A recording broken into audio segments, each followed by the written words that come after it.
Dr. Sophia Pathai Pullela Gopichand, thank you so much for coming and speaking to us at DeKoder. This is between us, and between us, I have so many questions for both of you.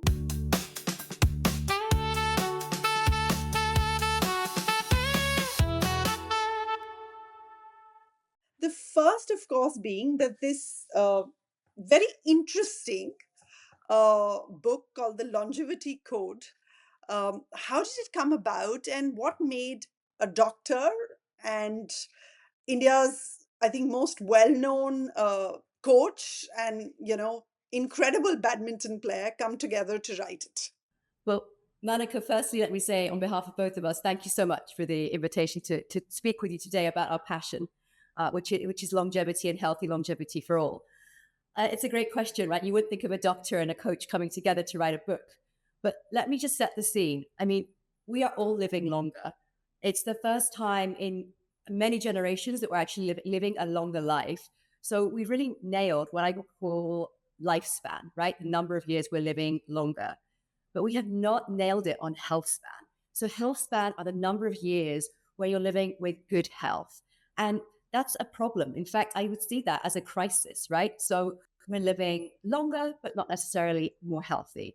And, the longevity code was really written because it's a personal guide, right? Everyone wants to live a longer, healthier life. And I think our sincere wish is that, everyone who reads this comes along with an actionable insight, right? Of something they can do to improve their performance and their resilience.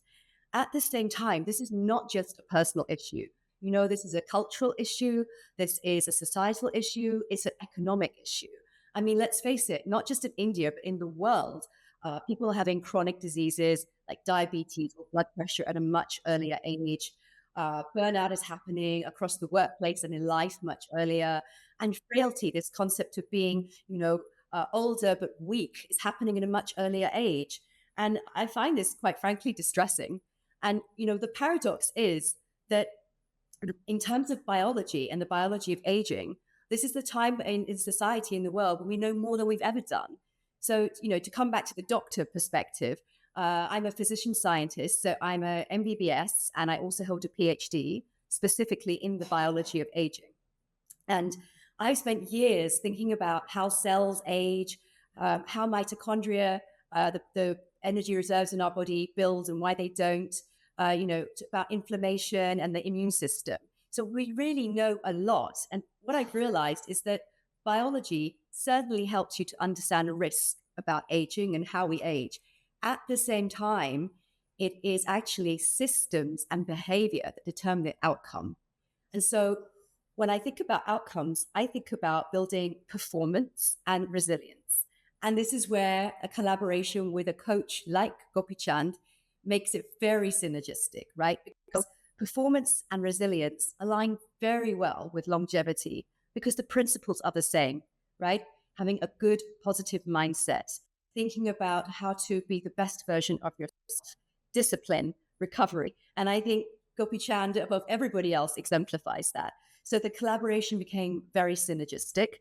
The purpose of the book is not to tell you how to live to your 110, right? It's really about how to live those years with energy and vitality.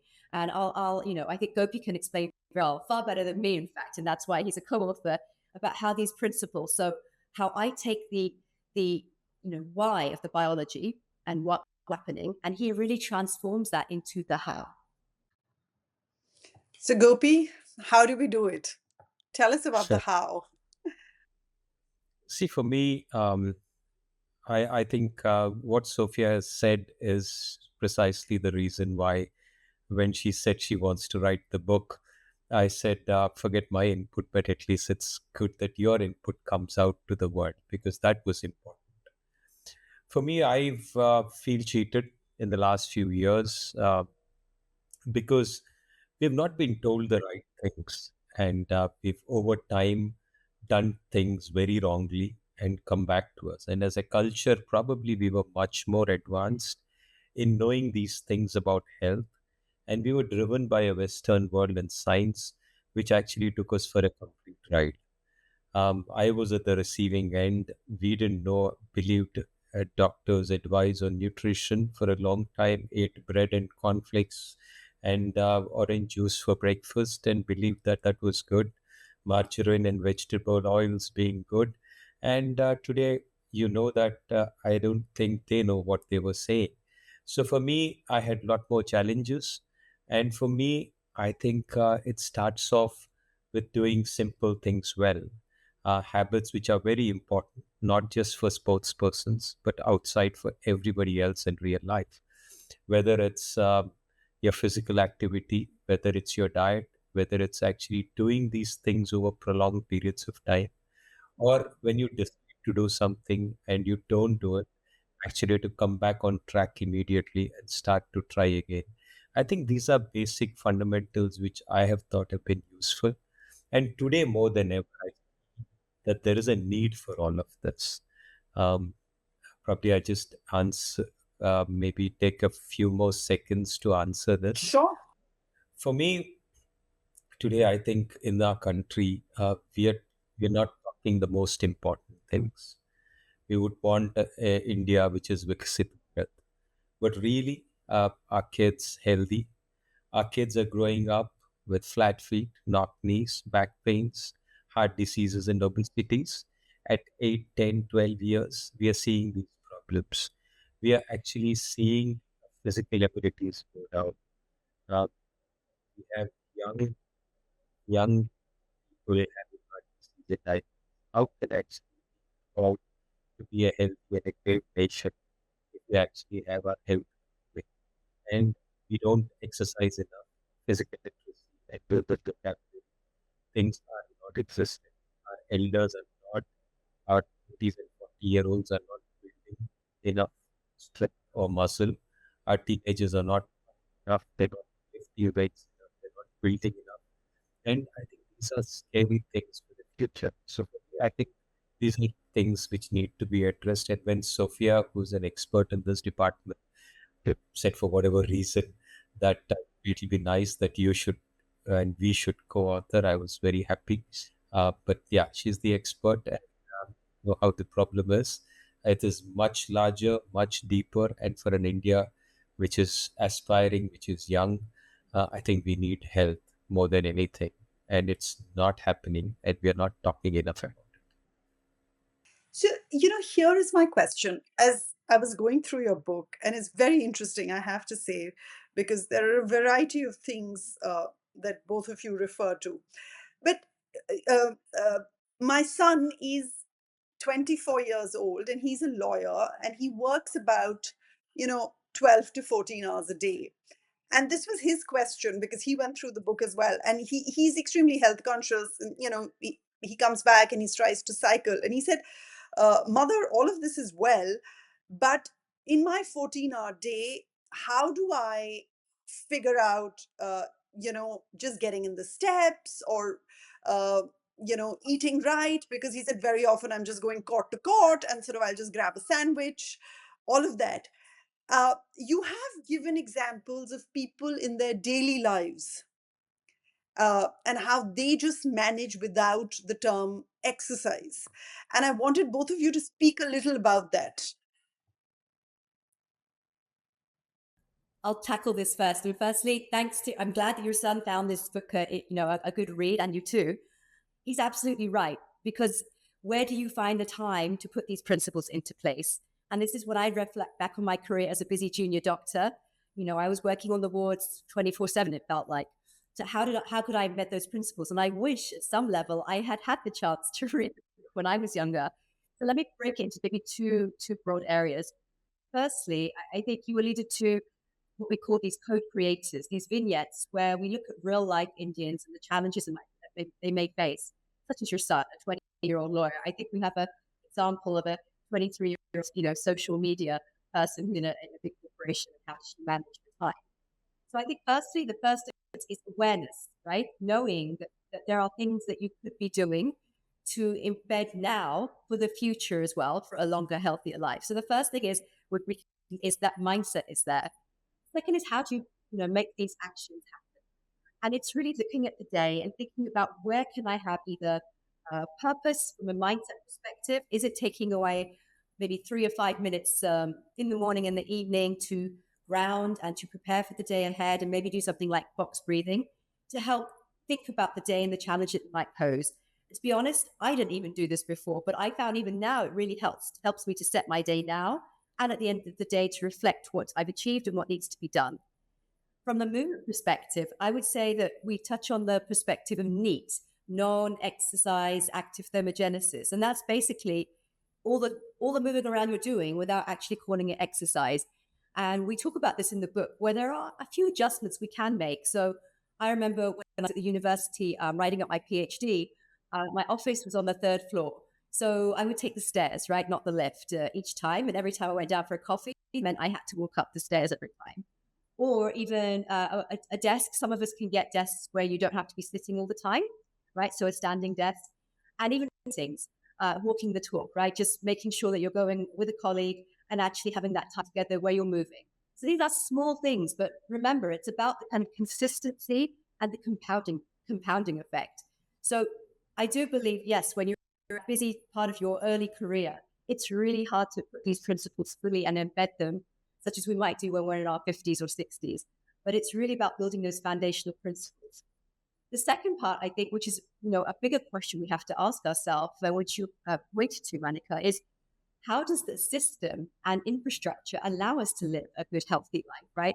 So maybe he has to order on an app and there's only processed food that can come very quickly. Or maybe it's the canteen is to, everyone loves to eat, but not necessarily that is the most wholesome to eat, right? So how do we embed those changes are bigger than our individual self? So for me, that is a challenge as well. When I think about, I grew up in London and I went to medical school in London. It was not always easy to find great food, even as a medical student, to keep you going for the day on the wards. But I think things are changing. I think we rely on the generational shift. So we rely on our 24-year-olds and the younger folks to embed these changes. And I'll give you a real life example. Actually, so I pointed to the fact that I studied in London at University College Medical School. So after a long day on the wards, we'd all end up going to the bar, which was next door. So it was very easy to go have a few drinks. But what I found out recently from a friend is that that bar is no more. It's actually become a juice center.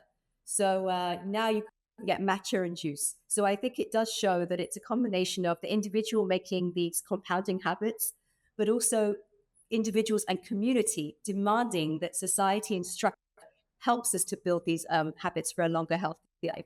So that's the takeaway I've got right now. It's very interesting that you say that because there have been studies recently that the current generation uh, is the first one in decades to probably drink less than any preceding generation ever did. And alcohol companies are quite worried about that. But, you spoke about infrastructure.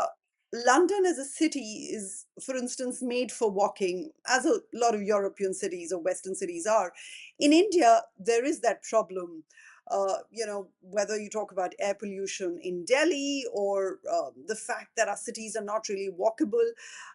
Again, these are very, very sort of real experiences that when I speak to people about just staying healthier, they refer to. In terms of what do we do, between living, which is just work, and coming home, distances, and all of that. And I wanted to ask if, there are any solutions to that apart from what you have spoken of in the book. Gopi, would you want to take that? Yeah, I think this is a real big question. I think we don't spend enough time on this. And this is probably the most important thing which we should be discussing at a national level. Our parliament should be discussing this. Our kids are not getting stronger. We are not eating healthier. Our environment is not, the air and water and soil are not congenious for us for a healthy living. And what are we doing about it? And it's okay in the sense, in the Western world, they have places they can get up and run in the afternoon. That's fantastic. But in India, what do you do? If you're a girl, if you go to school and if you play and if you get your clothes dirty and wet, do you have classrooms or you have changing rooms which are safe and which you can take? I think these are fundamental issues about how we need to. And this is the time we need to address this. This is probably the first time there is a generation which doesn't have an open balance to back themselves up. Maybe the earlier years, maybe 20, 30 years ago, if people had grown up, they were actually healthy because they were eating, drinking, probably breathing better air. And also after work, after school, they would go out and play out in the open. But today that is not there. So this is a fundamentally major issue which is happening. Our kids are not getting taller. Our food is not being healthier, and our exercise has not become easy, and entertainment and is become very easily available by sitting in front of screens. I think it is a serious issue, and we need real this issue to be tackled before anything, because a young nation cannot go and be Viksit Bharat if we are actually going in this path. So I think fundamentally very important that physical activity, we should look at very different modes of actually doing physical activity, whether it's dance, music, whether it's sport, whether it's endurance, whether it's strength-based sport, whatever it is. And I think we should have our kids grow to their fullest potential, whether they win medals or not, forget it. But I think we should invest in them, and we should talk about them. We should find places where kids can play, where our kids can eat and breathe better. And this is fundamentally very, very critical. I don't think that there are enough answers, but I think it's time to find and ask the questions so that we together as a society find the answers, because this is supremely important, is what I think it is. Absolutely. You know, it's interesting that when I was going through the book, and you were talking about the physical aspect and the eating habits. And I felt that, in an age of AI, of kids, or actually all of us being forever stuck to our mobiles or our laptops, is there something that longevity is also associated with EQ? The need for a human connect. And I wanted to discuss that because so much of that, whether it's in terms of games or community activities like Gopi just referred to, go for a dance class, go for a music class, but sort of play together. So is EQ and longevity also something that come together? That sounds like a great title for another book, EQ and longevity, because they're very much associated. You've hit the nail on the head, Malika. Yes. I mean, I think a core facet, it is actually more than mind and, mental wellness. It's actually that connotation of social connectedness that is absolutely key. And, I think what we are really excited about is that India exemplifies that in many ways. And I'll make the reference again between maybe living in the UK and in London. In the UK, often you have a very nuclear family setup. You're just your parents and the kids, and you kind of maybe have some friends, but you don't really know them very well, and that's it.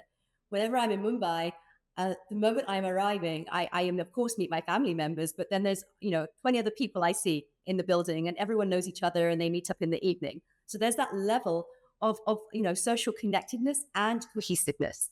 Now, this is not just important when we're older, it's really important along the life course.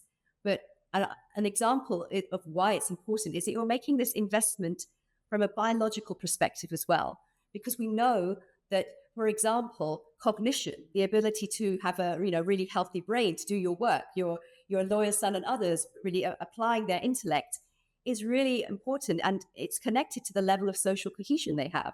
At the same time, muscle and muscle building also improves cognition. So it becomes a very positive and purposeful circle, where imagine if you're going for a walk after dinner, which is a really good idea, you're doing it with your friends, and you're building that social connectedness and cohesiveness. So it's like a fully compounding circle.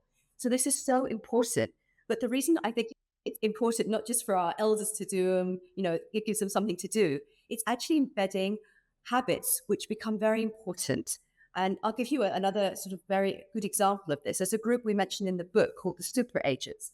And these are a bunch of folks who have lived past their 80s, and they've been characterized by a group from the University of Chicago. And you might think that these folks had some special genetics, or, did something very particular in their life. And I was surprised to read, I know we mentioned it in the book, that actually the biggest impact was having a great social circle and building friends from when you were younger to when you were older. So you always had that person, to lean on, and not necessarily, a relationship like a spouse, but actually having a connected circle. So that was really important. I think you mentioned, having a dance. If these folks were the kind of people who enjoyed life, right? They're very vital. So they're going for walks out after in the evening. They're having a dance. Maybe they're having a glass of wine because it makes them feel good. So I think it's social connectedness and cohesiveness, but above that all, it's a sense of vitality. And it's really bedding in that sense of vitality at all ages that really helps to compound for lifespan and for health span. So I think, we can pat ourselves on the back as Indians because we already practice that sense of community cohesiveness. Gopi, I'm sure you agree with that. Yeah, I think to have a sense of purpose, um, I think would be very, very important. And also, I think for us in our country, uh, and I've written in the book, and Sophia liked it, so she just put it in the book in some sense, because I think this obsession to living longer was not necessarily an Indian thing in some sense. I think uh, in the Mahabharata, uh, we would know Ashwadhama's curse was that he lives forever. And I think somewhere, I think the purpose and what you do in life, I think is supremely more important. And For me, I think to be obsessed about living longer was never the case, whether it's Vivekananda or whether it's Adi Shankaracharya. I think they left their bodies much younger, but they lived a life with purpose and fulfillment. I think somewhere down the line, that obsession should not also be there, is one of the points which I have mentioned. To be like the Narada Muni, who actually said that youth should be like they should accomplish so much in their life that the body should just happily drop off. And they should be working so hard that evening their sleep should come very easily. And I think to lead a life which is guilt free, which is purpose driven, I think that would be more important than just living longer. And that's an aspect which I also think is very, very important. And for me, I think that's the accomplishment which India should talk about, not just the longevity part of it, not just being healthy, but also I think purpose, and to take less karma out of this lifetime is also something I would add. Absolutely, because longevity is not happiness. Okay, so I wanted to know what is, Dr. Pathai, from you, what is that one scientific finding about aging that most people get wrong? What I find when I talk to patients, or just to people, they often feel that aging is just a very negative decline, that there is nothing you can do about it, that it's this very negative aspect of life that we must face. I mean, even birthday cards, right? They tell you after you're 40 or something, it's all downhill from here. So I think the biggest confusion I get is that people think aging is an irreversible decline. And I would argue it's actually the opposite. Aging is something we all face, right? It's a biological process, but we all have the opportunity to modify our aging. And that's the ethos of the book, right? It's that we have the agency to change our aging trajectory. Yes, the people might talk about the role of genetics. That's surely very important. Genetics definitely sets the stage, but it doesn't write the script, right? So there are many things we can do. We have to think about our mind, our movement, our metabolism, how we're functioning overall as a system of tissues and organs. So we do have that agency to change our aging trajectory, and it's in our hands. But as Gopichand rightly points out, it's also in the hands of society and infrastructure and government.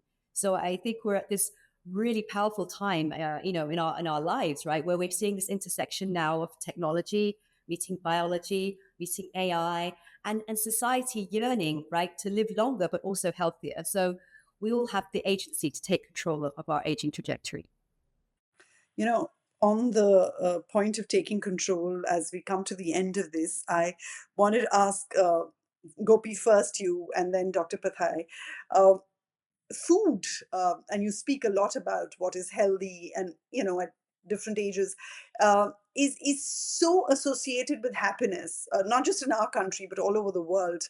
And we're a country of ghee and everything fried, and our happiness. Our mothers express love through food and feeding us. And how do you, again, at the end of the day, what better than a bucket of ice cream or something? I'm saying to those who are not athletes, and who are not driven in the way I suppose certain categories of people are driven, what would both of you say to them in terms of just their eating habits every day that can help? I think for me, it is important that if you have good musculature, if you're built and if you're trained young as an athlete, you have a decent opening balance that you can go downhill a little more and just cheat, have a little more cheat days. In some sense, that would be important. But also, if you're actually having an active lifestyle, and if you know that you like to be feasting, then in my view, then you should be fasting. But if you're in, some people eat in moderation. It's fine for them. This is my view. That if some people just eat two spoons and they can get up, I'm not one of them. I find it very difficult. I love my food, and when I sit to eat, I just overeat. So I spend a lot of time not eating. So I think we need those strategies which are important, whether it's walking in between. Sometimes I would eat and do jumping jacks immediately afterwards and check my sugar. So I think you need strategies, you need knowledge, you need the motivation. These are fundamental things, and you can do it and prolong it over time. And I think it starts off with having the motivation to do it. And physical activity is something which is important. Societal pressures. This is the first time I think as a society. I asked my grandfather, who is about 97 now. He used to ask him, "What did you eat when you were younger?" He would say, before they went to work or to school or college, when he went, he would eat at 10:30. He would eat some rice and not rice, some millets and ragi zawa is what they call it. It's like a porridge kind of a thing with some pickle, and then come back in the evening and eat again. And I said, "When did you eat sweets?" He says, "Sometimes during festivals they would get peanuts and good, and that's all they had." And very few people had the money to actually eat a dessert every day. But I think things have changed um, much, much in the last, say, 30, 40 years, and we've got more economically better, and food is available all the time. I think it's time to get to our understanding of what our body requires, how much our body can handle. And I think having exercise and building a strong base when you're younger actually helps. And I think young kids should invest in it. And I think it's very important that our children are, are training not to be stronger than somebody, but to be the best versions of what they can be, to be physically as strong as they can be, to build as much muscle as they can, because happiness, uh, as Dr. Sophia has said, is it helps to have more muscle. You have the gut microbiome, which is also influenced by muscles. So there's a lot which is happening. So exercise, sunlight, healthy relationships, breathing exercises, meditation, a calm mind, and not being too overly ambitious and greedy are all important facets um, which help us to lead a relaxed life, which is very important for us to become healthier as we age. Right. So, on that note, here's to longevity code, which is all about living better, not living longer. Thank you so much, both of you, Pullela Gopichand, Dr. Sophia Pathai for joining us on DeKoder. Thank you. Thank you, Malika, very much.